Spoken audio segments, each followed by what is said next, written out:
Bonsoir et bienvenue dans Sport 10. Bien sûr, nous sommes de retour après des vacances bien méritées. Et donc, nous sommes avec vous ce soir pour, bien sûr, vous donner encore plus d'informations au niveau du sport, au niveau, bien sûr, des événements sportifs, de nos sportifs et bien sûr de tout ce qui se passe, comme vous le savez, durant le week-end. Voilà, et je suis toujours en compagnie, bien sûr, de Richard Etienne, avec qui, bien sûr, j'entame une nouvelle saison. Richard, oui, bonsoir. Une nouvelle saison, et puis toujours avec de la rigolade, de l'ambiance sur le plateau. Alors, justement, tu disais que c'était des vacances bien méritées. Qu'est-ce que tu as fait pendant les vacances? Pendant les vacances, je suis un peu partie, et puis voilà, un peu aller voir ailleurs, et Ouais. voilà, pour se ressourcer et revenir en forme Ça a été pour les téléspectateurs. Ça a été un petit peu mon cas. Et puis, voilà, nous allons retrouver les téléspectateurs. Il y aura toujours de l'ambiance, je l'ai dit. Et puis, on aura toujours des invités, comme c'est le cas ce soir. Hein. Comme c'est le cas ce soir, et bien sûr, pour ce premier rendez-vous, nous parlerons de judo, avec bien sûr une actualité qui a été très riche durant ces vacances. Et Fred Nomad sera donc notre invité. Il n'est pas encore arrivé, mais il sera là tout à l'heure, bien sûr, pour nous parler de Jiu-Jitsu notamment, qui a eu un grand succès durant ces vacances, et également de la rentrée, bien sûr, au niveau du judo. L'actualité, c'est aussi, bien sûr, du foot, Richard. Oui, c'est du foot avec les Guada Boys, CONCACAF Ligue nationale.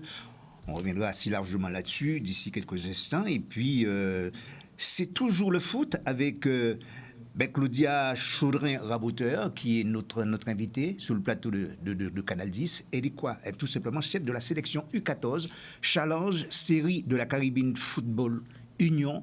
Elle était du voyage du côté d'Antigua. Et elle a plein de choses à nous raconter concernant d'ailleurs ce voyage d'ici quelques instants. Et pour finir, encore une femme également sur notre plateau, bien sûr.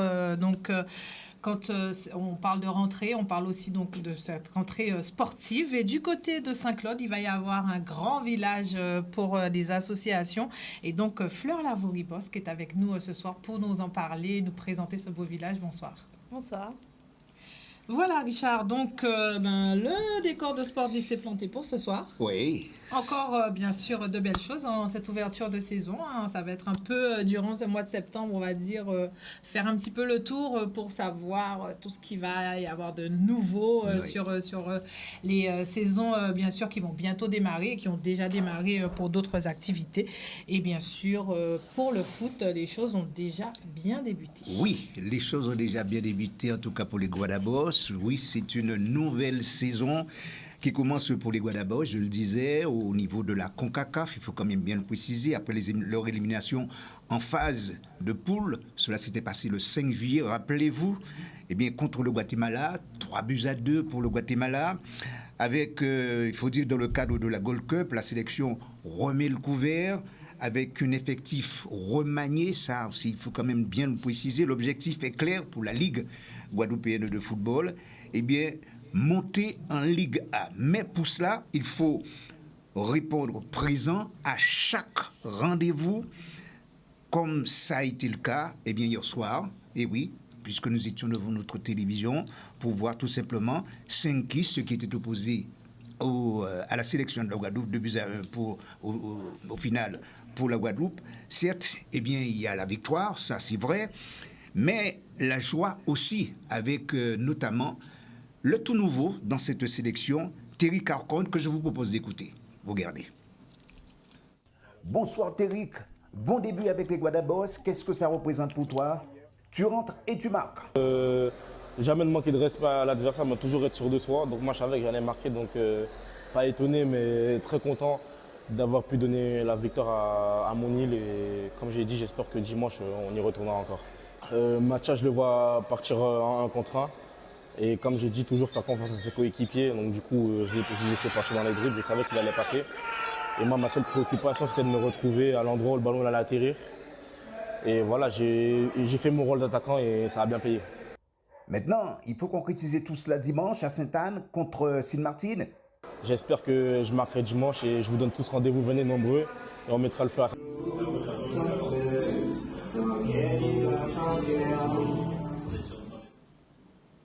Oui, d'abord, il faut quand même s'imposer à Sainte-Anne, hein, puisque de toute façon, c'est ça l'objectif. Hein. Mais il faut dire que le calendrier est assez long pour arriver à la Liga. La Guadeloupe doit rencontrer Sainte-Lucie le 12 octobre. Le 15 octobre, ce sera contre Sainte-Lucie, mais en match retour, c'est-à-dire que c'est une rencontre qui va se dérouler à Guadeloupe. Ensuite, Saint-Martin qui va rencontrer la Guadeloupe, ça va se passer à Saint-Martin le 16 novembre. Et puis le 19 novembre, la Guadeloupe qui va recevoir Saint-Kitts, Nabis. Donc vous voyez, c'est un calendrier qui est long, mais rien n'est impossible. En tout cas, il faut atteindre cet objectif qu'est la Liga. En tout cas, on le souhaite bien sûr Oui. à nos Guada Boys, bien sûr, qui nous font toujours vibrer, Richard, et donc on en attend toujours plus. Un petit classement tout de même, hein, puisqu'il faut en parler. Donc pour l'instant, puisqu'il y a eu un seul match de disputé, Sainte-Lucie est actuellement premier avec un total de 3 points, à égalité de points avec la Guadeloupe, mais différence de but favorable pour Sainte-Lucie, 3e Saint-Kitts et 4e Saint-Martin. Un petit regard concernant le Martiniquais, mais c'est vrai que ça n'a pas bien commencé pour les Martiniquais qui ont perdu.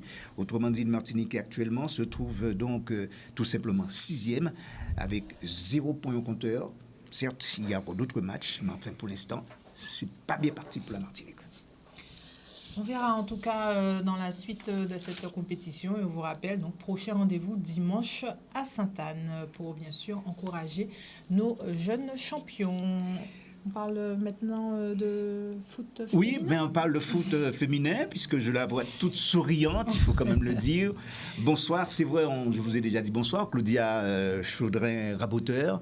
Je le rappelle que vous êtes chef de la sélection U14 Challenge Série de la Caraïbe Foot Union. Vous étiez du voyage, c'est vous qui accompagnez en quelque sorte ces filles. Ouais. Et comment ça s'est passé là-bas, Antigua?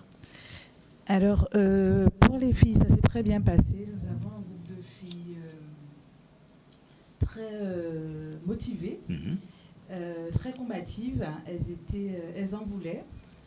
Et du coup, nous étions partis effectivement pour gagner, c'est vrai, mais devant la par rapport à la Caraïbe, Par rapport à la Caraïbe, c'est toujours compliqué, nous, Guadeloupe, de la France, île française, de venir dans la Caraïbe et vouloir s'imposer. Donc, mais nos filles se sont bien imposées et ça s'est super bien passé. Bon, alors, c'était une première, il faut dire, en quelque sorte, pour nos jeunes Guada Girls. C'était une première pour cette section U14 féminine, oui. Voilà, d'accord. Et alors, en arrivant à Antigua, est-ce qu'il y avait de l'ambiance? Comment ça s'est passé concrètement? Oui, bon, on a rencontré quelques petits ennuis, mais ce n'était pas bien méchant. Tout s'est très bien passé. Les filles étaient contentes, elles étaient très contentes. Et puis, elles étaient bien encadrées. On avait un staff technique qui fonctionnait très bien avec les filles. On communiquait, tout se passait bien, puisqu'en fait, l'hôtel dans lequel nous étions, pratiquement toutes les sélections y étaient. Donc c'est vrai que, bon, voilà, elles se parlaient entre elles, ça se chamaillait de temps en temps, mais bon, c'était ambiance bon enfant. Oui. C'était bien. Alors au départ, c'est vrai, il y avait un objectif clair, c'était une qualification, n'est-ce pas? Oui, très certainement. L'objectif, c'était d'être qualifié. Et on est parti le 16 août. Donc notre premier match, c'était le 18 contre Curaçao, où nous avons fait nul. Battu nul. Le lendemain, nous avons battu Saint-Kitts Nevis. 4-0. 4-0. Et après, bon, nous sommes passés... le troisième match, c'était... Le troisième match, c'était contre Sainte-Lucie. C'était contre Sainte-Lucie. Nous avons effectivement 5 buts à 2. Nous avons gagné. Et bien entendu, après, nous avons rencontré Martinique en poule, que nous avons éliminé effectivement en poule, mais que nous avons après effectivement rencontré en finale. En qualif et puis finalement en finale. Oui, voilà, donc du coup, nous avons été qualifiés en éliminant la Martinique. Et après, nous avons eu un match contre Bermuda. Nous avons gagné 1-0. Et on s'est retrouvés, puisque Martinique devait rencontrer Sainte-Lucie qui a déclaré forfait. Donc Martinique s'est retrouvée deuxième meilleure équipe.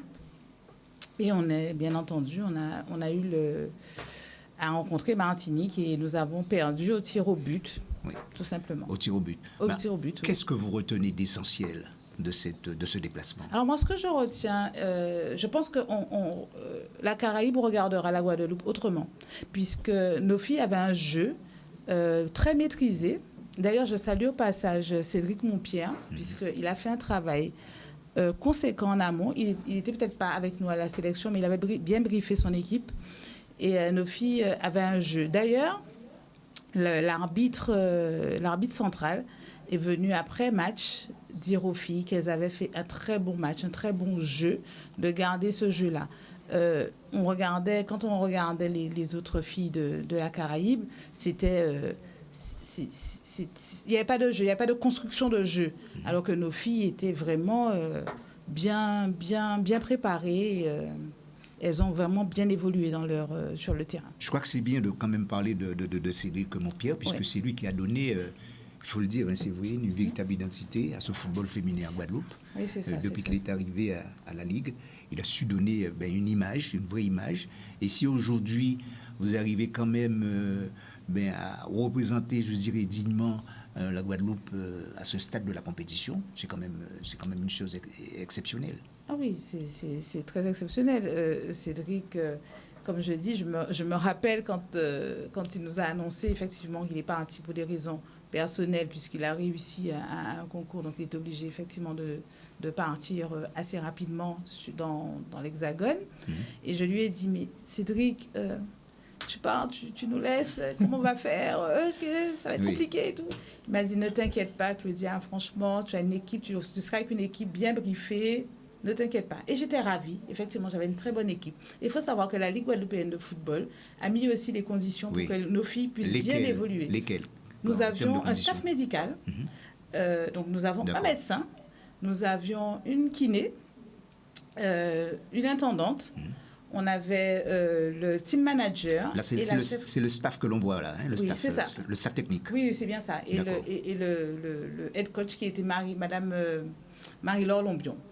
On a Emeline Podage, intendante, Nora Mazaniello qui était à kiné, le docteur Chauvino et Anthony Marignan qui était le team manager. Donc vous savez, et nous étions vraiment bien représentés au niveau du staff, puisque contrairement à d'autres sélections qui n'avaient pas forcément de docteur, qui étaient moins bien dotés que nous, franchement, la Ligue guadeloupéenne de football a vraiment mis les moyens. Nous sommes partis, la Ligue a affrété un charter, donc nous étions seuls dans l'avion pour partir en Antigua, alors que d'autres, nos amis de la Martinique, pour ne pas les nommer, ont dû faire 3 voyages dans des coucous, dans des conditions qui n'étaient pas très agréables. Mais nous, ça s'est super bien passé, les filles étaient contentes. Mais vraiment, j'aimerais vraiment saluer ces filles-là, parce qu'elles en ont donné, elles en ont voulu, elles ont pris des coups, mais elles ont toujours été humbles. Elles se sont levées, humilité, sans bagarre, sans injure. Elles ont été vraiment très correctes. Et on avait 2 numéros que les autres équipes avaient repérés et qui j'ai envie de dire molestaient, mais c'était plus que ça. C'était vraiment violent. Elles ont pris des coups, mais elles sont restées debout. Alors très souvent, monsieur Tellement, vous êtes au courant, très souvent lorsqu'il y a des confrontations comme ça au niveau de la Caraïbe, il y a toujours dans la tribune des gens qui viennent pour observer en quelque sorte les joueuses ou les joueurs d'une manière générale. Est-ce que c'était le cas à Antigua? C'était le cas. Il y avait des gens, on ne les connaissait pas. Vous savez, ça parlait anglais, ça parlait espagnol, mais tout ce que j'entendais, tout ce que je comprenais, c'est que les Guadeloupéennes avaient un bon jeu. Voilà. Donc vraiment, on était soutenus par la Caraïbe, même quand on a eu le dernier match Martinique-Guadeloupe, on avait des étrangers, des Caribéens, qui soutenaient fortement la Guadeloupe, puisque nous avions un jeu construit. Une bonne représentation, et là maintenant, il y a quoi comme objectif? La prochaine échéance, ça va être quoi? Alors déjà, l'idée, c'est vraiment que les filles passent en U15 pour faire le challenge CONCACAF. Oui. Et elles seront préparées. D'ailleurs, tous les samedis, elles sont en centre de perfectionnement. Il y a des regroupements qui se font. Oui, les regroupements se font tous les samedis et les mercredis des vacances. Donc, nos enfants sont vraiment bien préparés. Et la Ligue, le conseil de Ligue et son président Jean Dartron, ils coiffent. Franchement, aujourd'hui, on peut dire que en tout cas, la Ligue guadeloupéenne de football fait honneur et met une véritable politique en place pour le football féminin en Guadeloupe. C'est parfait. De toute façon, on va suivre ça avec beaucoup d'attention, hein, Séverine, puisque on sent qu'il y a quelque chose qui bouge dans ce foot. Oui, beaucoup de choses. Oui. Et surtout, comme le disait bien Claudia Chaudrin-Rabouteur, on sent vraiment cette volonté d'accompagner et de développer le foot féminin, mais pas forcément que dans une tranche d'âge, mais vraiment chez les plus jeunes également, pour préparer, on va dire, au niveau de l'avenir et faire justement en sorte que chez les seniors, on ait aussi une belle équipe avec cette jeunesse qui sera vraiment formée de chez nous. Oui, aujourd'hui, nous avons la Coupe féminine de France. On ne l'avait pas, on l'a aujourd'hui.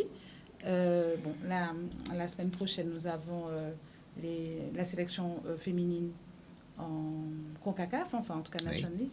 Et ça évolue bien, vraiment très bien. Alors, je suis vraiment fière du football guadeloupéen en Guadeloupe. Et vous resterez toujours dans la délégation? Je ne sais pas, en tout cas. En tout cas, jusqu'à maintenant, ça se passe bien. Et ça se passe bien aussi avec mes collègues. Vous êtes très apprécié, hein, je tiens à vous le dire au niveau de la direction, hein, au niveau en tout cas de la Ligue guadeloupéenne de football. Merci beaucoup. Voilà. De beaux résultats, travail paye, hein, donc ces jeunes filles qui ont bien figuré et bien représenté la Guadeloupe, donc c'est bien pour le sport féminin en général. Et justement, on en profite pour saluer Fred Noël qui est arrivé parmi nous. Bonsoir Fred. Bonsoir Séverine, bonsoir à tous. Et puis je remercie Canal 10 de l'invitation, comme toujours, les premiers sur le sport. Merci Fred, on essaie en tout cas. Et donc Fred, on en profite puisque pendant les vacances aussi, le Jiu-Jitsu a brillé également au niveau du judo notamment. Et donc de très belles performances au championnat du monde. Alors je dirais de très belles performances et surtout, je tiens avant tout à saluer les athlètes qui se sont investis, les entraîneurs, parce qu'aujourd'hui on oublie que si on n'a pas des entraîneurs performants,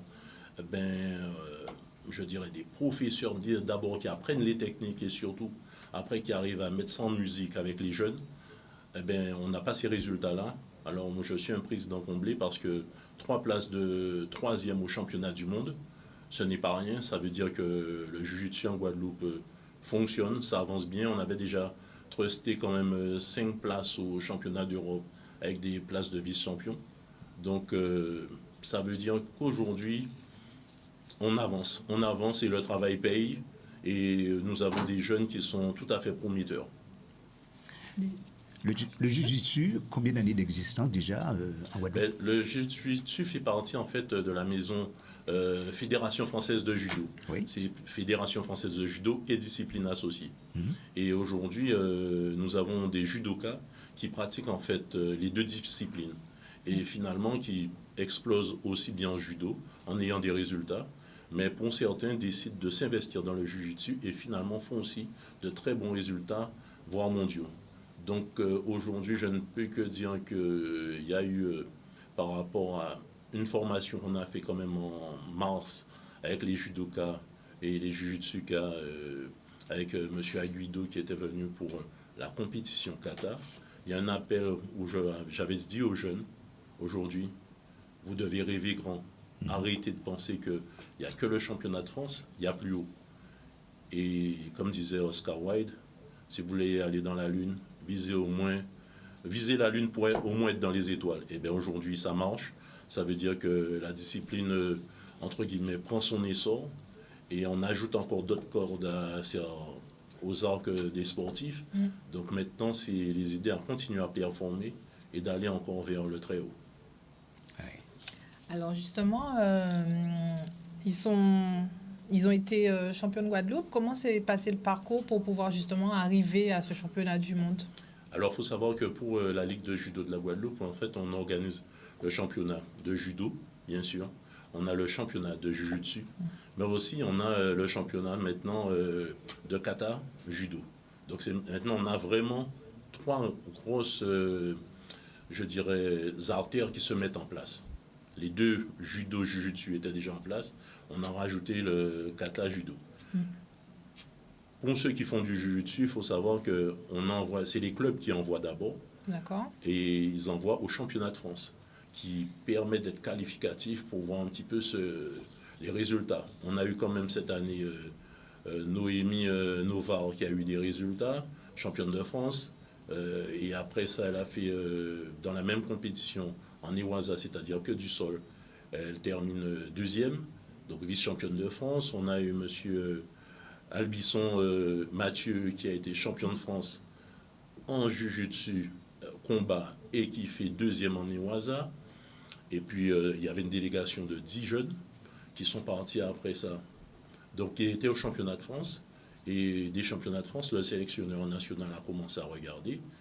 Il a vu le potentiel de nos athlètes et il nous a demandé il a fait une sélection de 8 sur nos 10 athlètes. Ah. Mais nous, vous savez, comme on est un petit peu exigeant en Guadeloupe, je dirais, à juste raison peut-être. Nos entraîneurs ont décidé que pour les championnats d'Europe, on ne déplaçait pas 8 personnes, on en déplaçait 6. Et finalement, on est revenu avec 5 médailles, dont des vice-champions vice-champions d'Europe déjà. Donc ça veut dire que le travail a payé. Et dans le lot, on constate que les mêmes qui avaient peut-être terminé deuxième au championnat de France finissent par être vice-champions d'Europe et maintenant arrivent à être sur la 3e marche mondiale. Donc en fait, la sélection nationale nous a dit oui, mais est-ce que vous pouvez reconduire de nouveau ces jeunes-là? Et nous, là, on a refait un écrémage local pour dire une resélection en donnant la chance à tous ceux qui pouvaient s'entraîner, donc d'y aller encore plus. Donc ça veut dire qu'aujourd'hui, surtout pour les jeunes, sur la photo que vous avez eue à l'écran, il y a le père qui accompagne aussi, donc Monsieur Bourreau. Donc on voit qu'aujourd'hui, lorsqu'un jeune, on lui fait bien penser qu'il peut y aller, et surtout sans complexe, le Guadeloupéen doit se décomplexifier de se dire que je ne peux pas être sur un podium mondial. Aujourd'hui, c'est fini. Et en même temps, j'en profite pour remercier tous les partenaires privés, institutionnels qui ont permis à ces jeunes de faire ces déplacements. Parce qu'il faut savoir que le judo, aujourd'hui, c'est de la confrontation. Et ça nous coûte cher, malgré qu'un très bon partenariat aérien qu'on a eu. Ça nous coûte quand même des sous pour pouvoir déplacer les athlètes. Et pour les clubs, c'est aussi, je dirais, des fois la double peine d'avoir des bons sportifs qu'on ne peut pas faire sortir parce qu'on n'a pas les moyens financiers. Alors aujourd'hui, on peut tout de même se poser, il y a un constat, hein, quand on voit de tels résultats et des résultats qui sont très intéressants. Qu'est-ce que vous avez envie de dire? Quelle analyse que l'on peut faire derrière ça? Moi, je fais l'analyse suivante, c'est qu'à mon arrivée à la Ligue de Judo, j'avais mis comme projet zéro la formation. C'est ce qu'on a fait pendant la période du Covid, qui a permis en fait déjà d'avoir une quarantaine de lauréats, je dirais, au CFEB. Donc ça a été ma première action. Et puis derrière, j'ai dit maintenant qu'on a des profs et qu'on peut les pousser à aller plus haut aussi vers les diplômes. Certains ont continué de façon privée à se former, ce qui fait que cette année, nous avons 7 nouveaux profs diplômés. Donc plus on a des gens diplômés, plus on va aller de l'avant. Et les sportifs aussi, je pense que la confiance s'en ressent, puisque la Ligue aussi de son côté fait venir des experts. Par exemple, on a fait venir pour le kata sportif, M. Aguido, qui est quand même un des entraîneurs de l'équipe de France. Donc on essaye de faire venir des pointures pour faire un travail pointu. Mais il faut encore qu'à la base, on soit pointu et qu'on veuille aller vers l'évolution, avec surtout, je dirais, le nécessaire pour pouvoir être dans la réussite. Donc aujourd'hui, je dis que c'est un travail collectif. Une fois de plus, je salue le travail de tous les enseignants, parce que ça ne paraît pas, mais c'est du temps sur le tapis. C'est un peu la question que j'allais vous poser. Est-ce que tous les clubs adhèrent justement à cette idée? Vous savez, on ne pourra pas être, je dirais, unanime pour tous. Mais moi, j'ai une logique, j'ai une vision pour le judo. Et aujourd'hui, j'ose vous dire, je suis parti dans la Caraïbe, notamment à Saint-Domingue pendant une semaine, pour le développement du judo caribéen. Il ne faut pas perdre de vue que nos amis caribéens, comme l'a si bien dit Madame pour le football, assez souvent, eux, ce sont des nations. Donc, ils ont des structures pour des nations. Ça veut dire aussi que nous, vu que si on se confronte à une partie de l'élite mondiale qui est dans notre Caraïbe, comme Cuba, comme Saint-Domingue ou Porto Rico, on ne peut que rehausser notre niveau.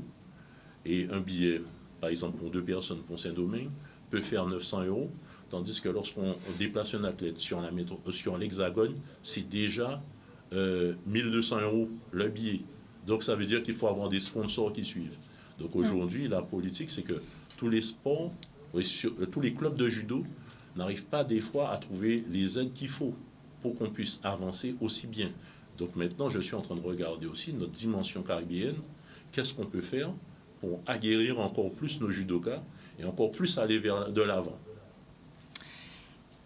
Merci bien sûr Fred Nomède pour ces précieuses informations. Ils restent tous avec nous. Bien sûr, c'est l'heure de la pause sportive. Bien sûr, c'est la mi-temps. Donc, je vous propose de se retrouver tout de suite après la pause. Voilà, nous sommes de retour sur le plateau de Sport 10 pour poursuivre bien sûr avec nos invités qui sont toujours présents. Madame donc Raboteur pour le foot. On a également Fleur Lavoie-Ribosque qui est là également avec nous pour nous parler donc de son grand village associatif, et puis Fred Nomède qui est donc présent également pour le judo. On va passer justement à Madame Fleur Lavoie-Ribosque. Fred Nomède tout à l'heure parlait justement de ce développement du judo, de cet engouement. Est-ce que donc demain il y aura du judo dans ce grand village associatif? Alors non, il n'y aura pas de judo, mais il y aura du karaté. Voilà. Ça sera pour Fred, donc il y a quelque chose à faire à Saint-Claude. Oui. Voilà, donc effectivement, nous avons une association de karaté à Saint-Claude, le Sanshin Karaté, qui d'ailleurs a remporté pas mal de prix sur la Coupe de France également cette année. Donc on est aussi très fiers et on les félicite. Tous ces petits champions qui donneront demain de grands champions. Donc on aura cette discipline et puis d'autres disciplines sportives, puisque effectivement c'est l'occasion, c'est la rentrée, donc c'est aussi la rentrée associative. Habituellement, nous invitons essentiellement les clubs sportifs, les associations sportives, mais cette année, nous avons quand même souhaité élargir cette manifestation à l'ensemble des associations, donc les associations culturelles, artistiques et celles aussi qui relèvent de l'économie sociale et solidaire.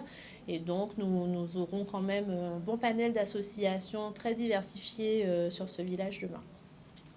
Alors justement, ce sera à partir donc de quelle heure? Il y aura des démonstrations, il y aura possibilité aussi du coup d'adhérer. Est-ce que l'occasion, bien sûr, à l'occasion de ce village, ce sera aussi peut-être si les visiteurs viennent de pouvoir avoir un tarif, quelque chose, ou c'est juste pour pouvoir découvrir? Alors effectivement, donc on aura les deux temps.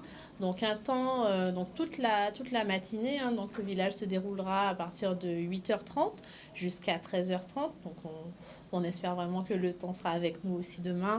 Voilà. Mais il sera quand même articulé en intérieur et en extérieur, puisque ce sera au gymnase Daniel Cassin. Donc une belle surface sur le gymnase pour une partie des disciplines.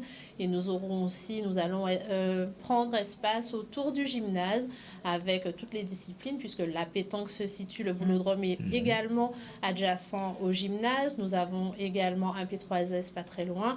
Et puis vraiment une surface intéressante pour que les associations puissent exposer, proposer également d'adhérer.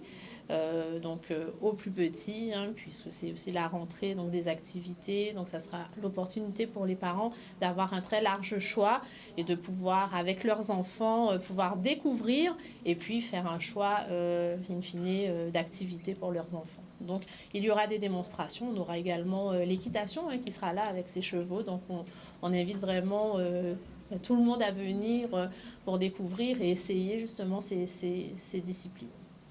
C'est important pour la ville de Saint-Claude, justement, de pouvoir faire promouvoir toute cette activité sportive, vraiment un engagement fort de vouloir développer cet axe sportif au niveau de Saint-Claude, qui est de plus en plus de grands champions qui émanent de chez vous.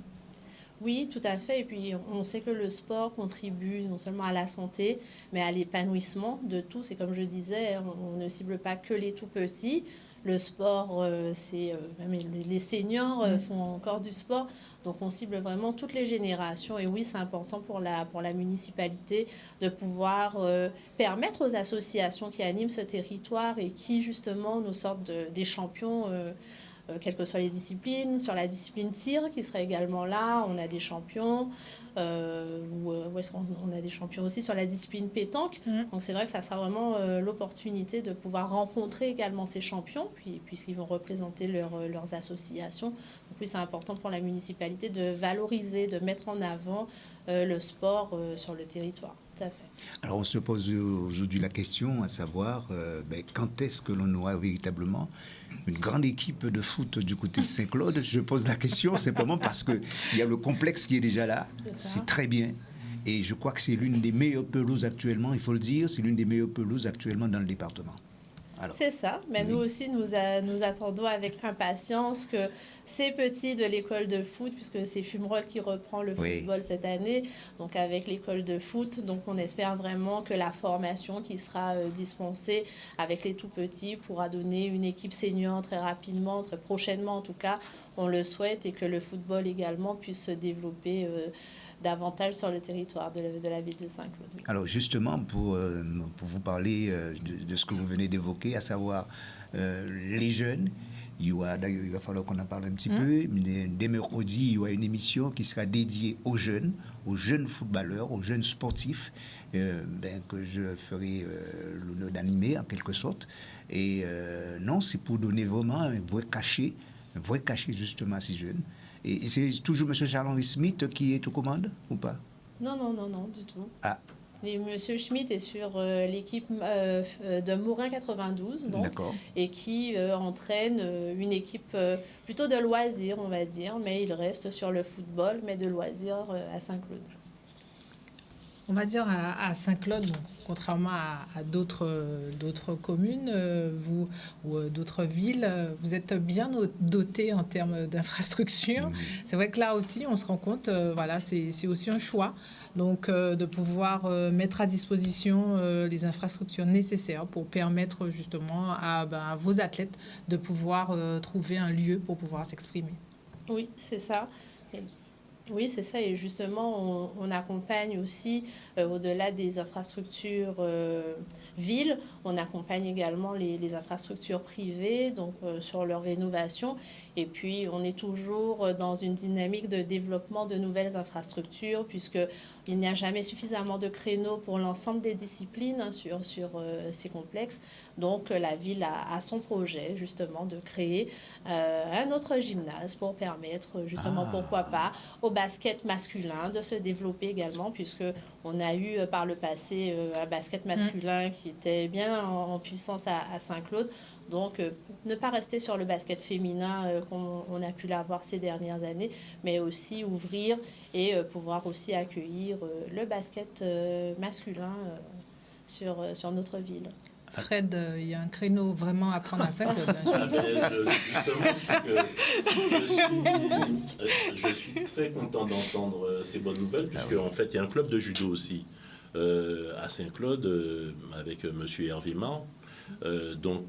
Qui fonctionne et qui s'est remis en service, qui s'est remis en route et qui veut aller aussi dans une dynamique.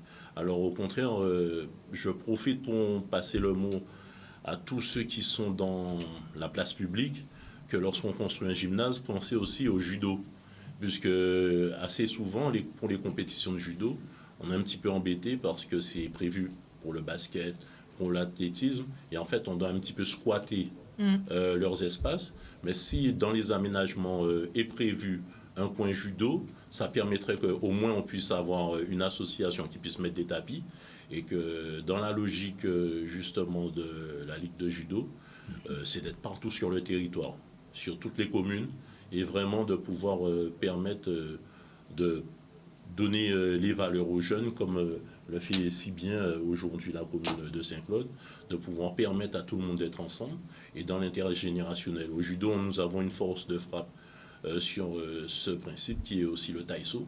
Le taïso, en fait, c'est du judo, mais sans les chutes. C'est des mouvements de judo et qui permet donc de partir du baby judo, le petit qu'on accompagne, jusqu'à je dirais, le senior qui veut continuer à rester sur le tatami et continuer à pratiquer. Ah oui, très très beau projet. Oui, alors, justement, est-ce qu'il y a une équipe féminine de foot à Saint-Claude? Oui, je pense qu'il faudrait peut-être penser à ça. Il faut aussi Saint-Claude. Ben oui. Il y a, voilà. Ah oui, je pense Pas qu'il y a tout, à mais faire. il y a des possibilités. Je pense qu'il y a à faire, oui. Oui. En tout cas, Fred Nobet, on se rend compte que après le Covid, le judo vraiment a retrouvé un plein essor.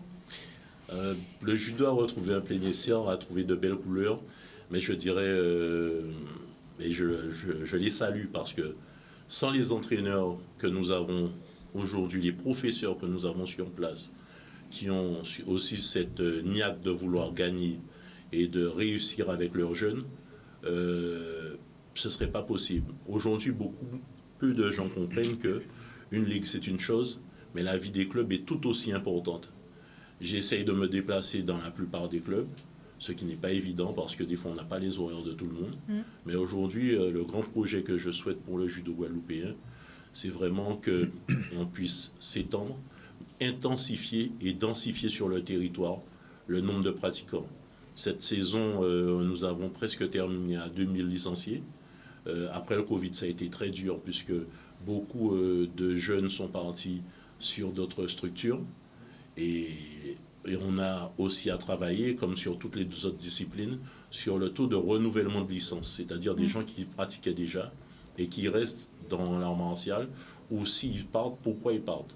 Donc on a eu à l'occasion du mois de juin un mondo pour les judokas, c'est une réunion avec des entraîneurs pour pouvoir en discuter.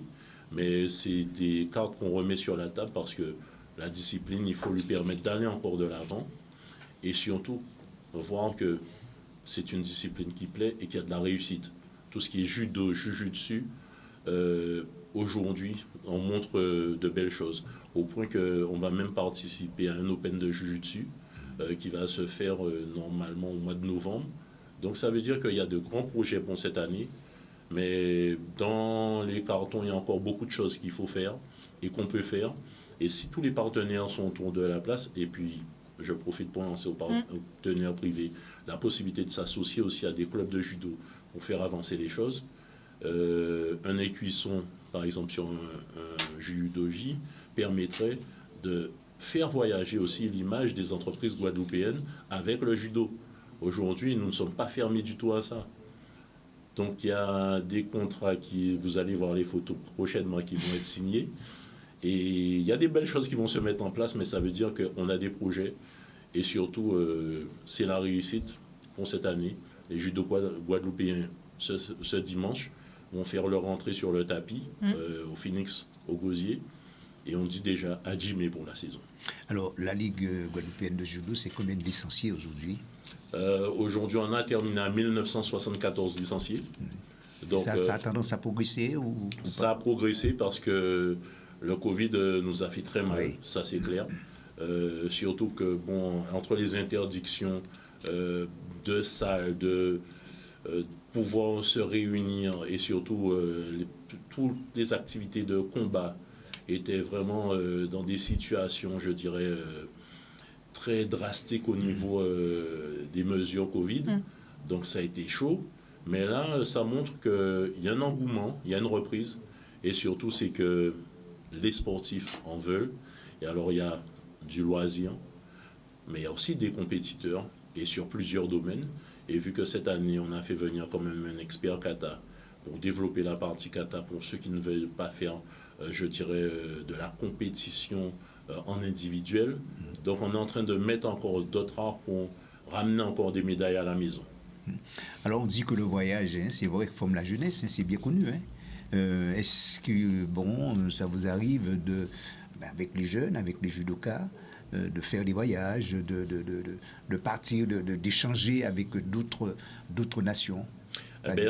On a pu faire ça déjà au niveau national, pas cette année, mais l'an dernier. Cette année, c'est simple, on n'a pas pu faire, faute de moyens financiers, puisque bon, je suis président, mais je suis avant tout celui qui doit être garant qu'on ne se retrouve pas sous tutelle.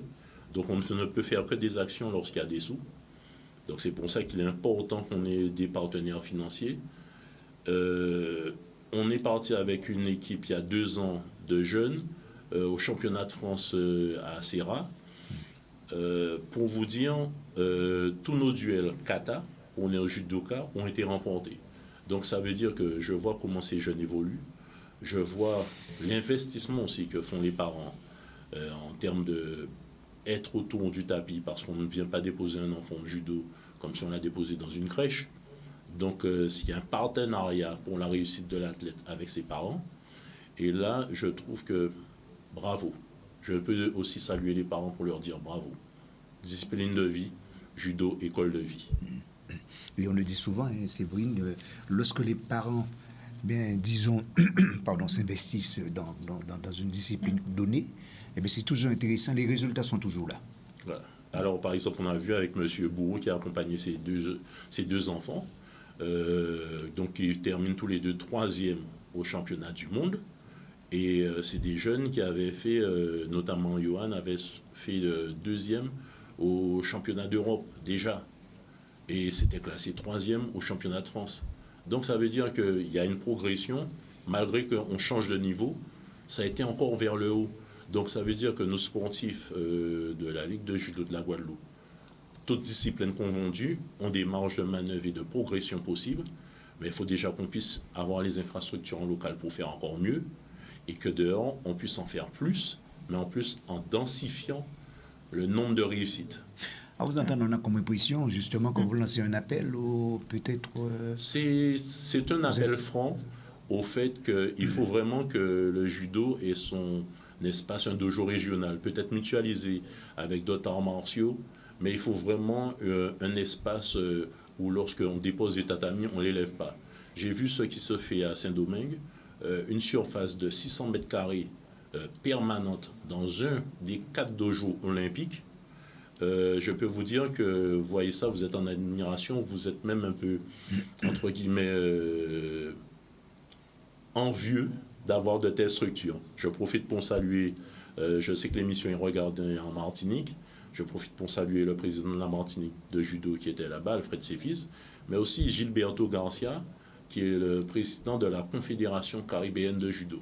Donc aujourd'hui, lorsqu'on voit ce qui se prépare, il ne faut pas que la Guadeloupe soit en retard chez elle-même pour aussi pouvoir accueillir. Aujourd'hui, si on veut accueillir, je dirais, une compétition d'ordre caribéenne, on est un petit peu chocolat. Nous sommes une terre de champions, hein, il me semble. Terre de champions, mais des fois, il manque, je dirais, les infrastructures. Surtout pour le judo, qui est une discipline qui est un petit peu parent pauvre par rapport aux autres sur ça. Je sais que le département, la région font. Ils nous ont aidés sur les déplacements des sportifs. Bon, c'est jusqu'à un certain niveau. Mais c'est vrai que sur une saison, lorsque vous attendez à avoir peut-être un niveau, je dirais, championnat de France, et vous n'êtes pas préparé pour aller sur des championnats d'Europe, encore moins des championnats du monde, mais là, ça veut dire qu'il faut aller racler les fonds de cours de tiroir. Et heureusement qu'on a eu, par exemple, au niveau de la Dragesse, une aide qui est non négligeable, donc je les salue pour ça, d'accompagner les sportifs, mais aussi au niveau de Madame Dagarig pour la MRT, pour la haute performance, qui nous ont donné de sérieux coups de main, parce que c'est un maillage pour le sportif que l'administratif suive. Un sérieux coup de main de quel ordre?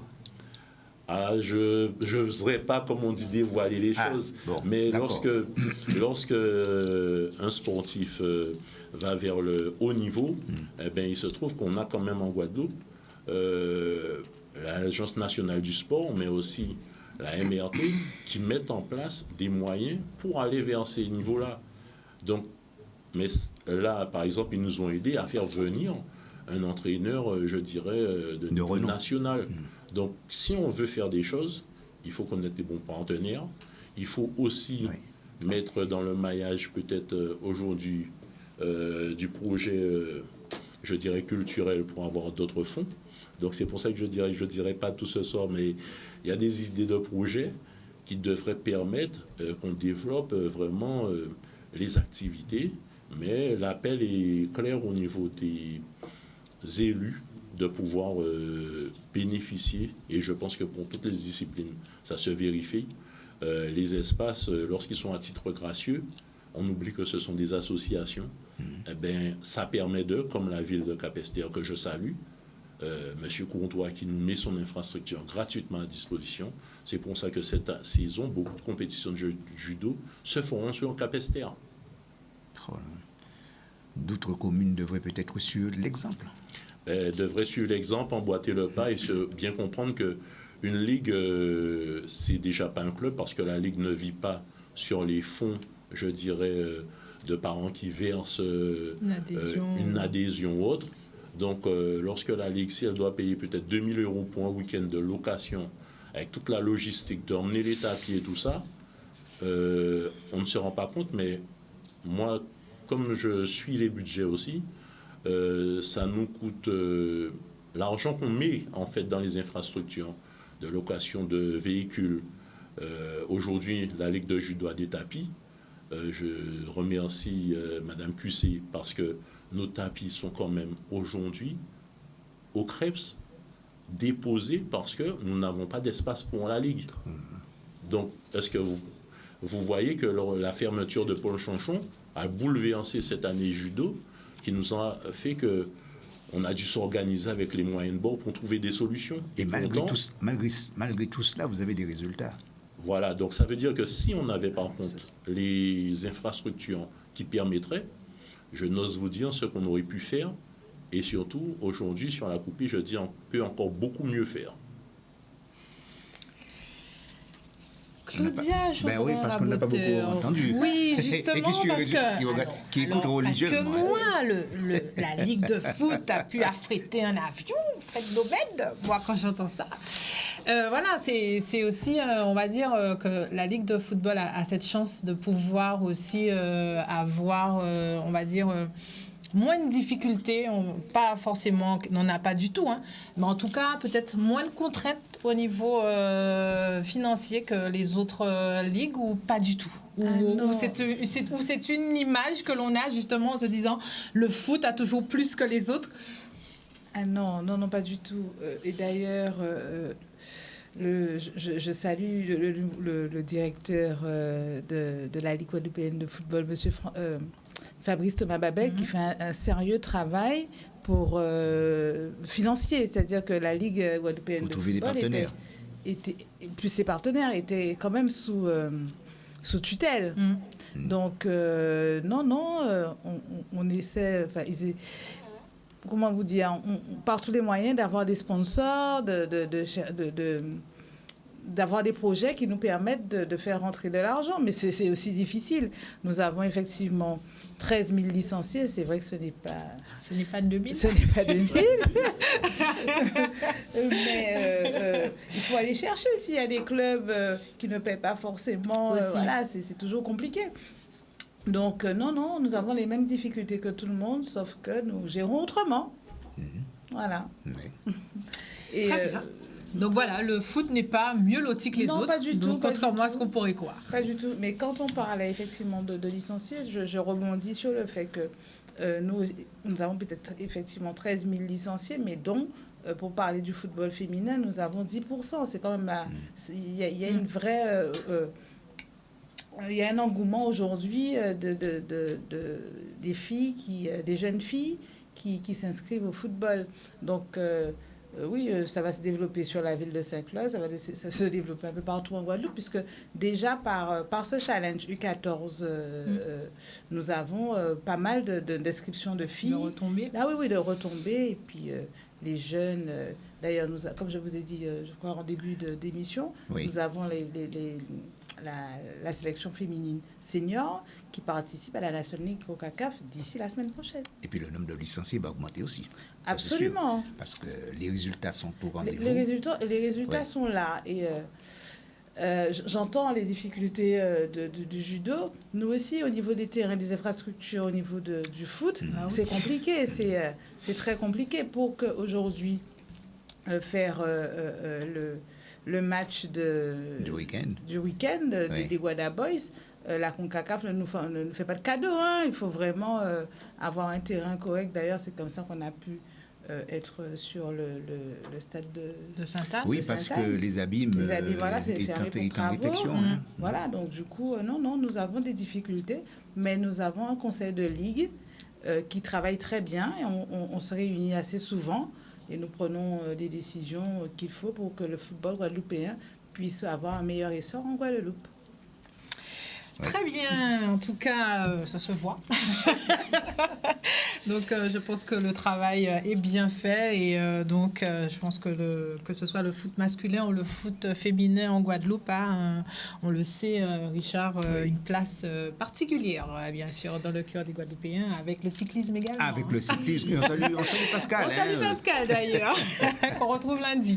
Avant de se quitter, justement, on va parler de basket, puisque ce mercredi, à l'antenne du conseil départemental à Mickaël avait lieu donc le tirage au sort de la coupe du conseil départemental, une compétition qui ouvre notamment la saison de basket pour la catégorie senior et donc ce qui permet de se qualifier également donc cette compétition pour la coupe de France zone Antilles et donc bien sûr en marge de cet événement, c'était l'occasion pour le président Patrice Alexis et donc le président de la commission sport du département de faire un peu le point sur l'accompagnement justement du conseil départemental avec donc la Ligue de basket sur cet événement et bien sûr sur d'autres choses sur la saison.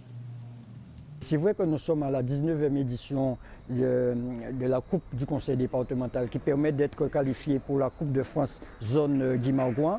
Donc nous faisons en sorte d'accompagner la Ligue guadeloupéenne de basket pour que le basket soit mis en avant. Donc le conseil départemental est aux côtés de la Ligue de façon à pouvoir avancer et montrer quand même que nous accompagnons un petit peu toutes les ligues de sport. Le conseil départemental est prêt à nous aider par un contrat d'objectif. Et à partir de là, les clubs vont se retrouver en face avec le conseil départemental afin d'aider les clubs qui souffrent vraiment. On connaît les difficultés, tout le monde le connaît, c'est un manque de salles. C'est inadmissible lors de la rentrée des techniciens dimanche au CREPS d'entendre les techniciens des clubs, qui sont des bénévoles, dire qu'un club senior qui joue le National 3 s'entraîne 3 fois par semaine.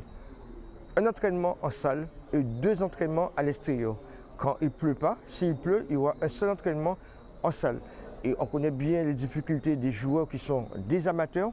Ils ne peuvent pas venir tous s'entraîner au même moment. Donc vous voyez un peu les difficultés du basket guadeloupéen dans la mesure que les infrastructures, ce n'est pas la faute des clubs, ce n'est pas la faute de la Ligue, c'est la faute des collectivités. On ne va pas demander, encore une fois, des gymnases un peu partout en Guadeloupe. On demande de nous donner des terrains couverts afin que les jeunes puissent s'entraîner dans des conditions meilleures. Voilà ce reportage donc de Charlie Dagonia. Un petit mot rapide, Fred Domed, si vous avez une proposition. Oui, j'ai une proposition qui pourrait un peu aider tous les sports. C'est que on voit bien que chaque communauté d'agglo en fait essaye de faire au mieux pour le sport. Mais peut-être que la réflexion serait que si une communauté d'agglo, par exemple, a déjà misé sur la réflexion sur tout ce qui est basket ou football, celle d'à côté essaye de penser, eh bien, elle a peut-être misé cette fois-ci sur du judo ou autre chose. Et l'autre communauté, et si chaque communauté d'agglo finalement prend 2 sports en charge, ça permettra que tout à chacun puisse avoir demain matin au moins une infrastructure, je dirais, à portée caribéenne, et permettre à tout à chacun de pouvoir pratiquer son sport dans les meilleures conditions. Ce qui sous-entend qu'il faudrait qu'il travaille en étroite collaboration. Voilà. On verra bien. Je pense que ce débat, on le tiendra encore pendant toute cette année de Sport 10. Donc, on aura le temps de revenir sur les difficultés d'infrastructure en Guadeloupe pour les pratiques sportives. Malheureusement, c'est notre lot, bien sûr, quotidien. Donc, on verra les améliorations qui seront portées cette année, on l'espère. Et donc, je vous propose juste de voir le récap donc, de ce tirage au sort, des rencontres donc, de la Coupe du Conseil départemental. On commence par les hommes et donc en tableau avec des rencontres des 8e de finale qui auront lieu donc le 16 septembre. La MJCA sera opposée au Bonello, l'AOG sera opposée à l'EDO, l'USR sera opposée au Signe Noir, et le GGB sera opposé au BTB 94. Sont déjà qualifiés pour les quarts de finale le BMBC, le GISC, le Phoenix 95 et le New Star, donc qui attendent bien sûr leurs adversaires. Chez les filles, il y aura donc un seul match donc de qualif donc de quart, c'est la MJCA qui sera opposée donc à l'USR et donc déjà qualifié pour les demi-finales le BMBC et d'autres demi-finales, ce sera donc le GGB qui sera opposé au Signe Noir. Voilà donc pour la coupe du conseil départemental. Je pense que Richard, on a fait le tour. Oui. Juste un petit rappel, donc demain, si vous êtes du côté de Saint-Claude et que vous voulez faire du sport, Voilà. vous donnez rendez-vous. 8h30, 13h30. Voilà, je pense que l'essentiel a été dit pour ce soir. L'essentiel a été dit pour ce soir. Lundi. Le rendez-vous dimanche, Ah les oui. Guada Boys. Ah oui, oui, oui. Ah c'est oui, vrai, oui, c'est vrai. Ah, ça, c'est vrai. 15h30 pour se précisément. 15h30, voilà. Voilà. Ah, ça c'est vrai. Et dimanche, Donc on peut venir déjà pour lancer la saison judo avec le stage de rentrée locale. Voilà, qui va se passer au Gosier, au Phoenix Club. voilà. Alors, tous derrière les Guada Boys. Hein. Tous Oui, derrière les d'accord. Guada Boys. D'accord. À fond. Tous. Voilà, donc merci d'avoir été avec nous pour ce premier rendez-vous de Sport 10 de la saison. Et donc, bien sûr, Richard, nous, on se retrouve vendredi prochain. Oui. Et lundi, bien sûr, retour de Challenge Sport avec Pascal et moi-même, donc pour ce premier rendez-vous. Et soyez au rendez-vous mercredi à partir de 15h30 pour la première émission qui concerne directement les jeunes, 15h30 sur l'antenne de Canadis. Voilà, encore un nouveau rendez-vous sportif pour vous. Voilà, donc bonne soirée à vous, bon week-end. Et c'est reparti pour le sport, bien sûr. Donc faites du sport, vous avez le choix ce week-end. Donc faites-vous plaisir. Voilà, on se retrouve dès lundi avec Pascal et la Bonne semaine soirée. prochaine pour Sport 10. Bonne soirée. Rock them